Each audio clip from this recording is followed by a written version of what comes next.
Welcome to Deutsch Liebe. Today, we would be understanding greetings and phrases. So let's begin.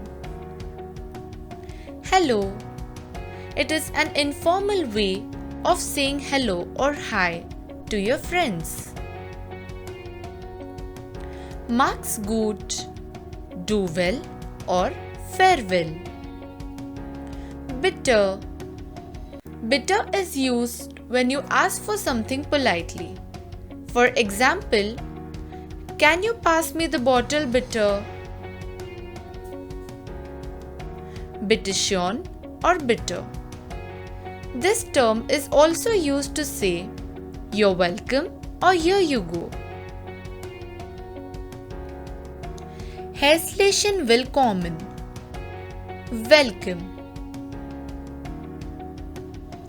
Kein Problem. No problem. Genau is exactly, of course, or sure.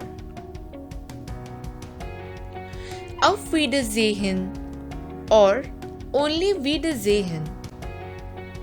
This means see you again. Bis später. Until later. Tschüss, tschüssi or tschü. All these three terms mean the same thing, that is bye. It is an informal way of saying bye to your friends or close ones. These were greetings. If you like this video, do like, share and subscribe to Deutsch Liebe. Until next time, keep practicing. Thank you so much for watching.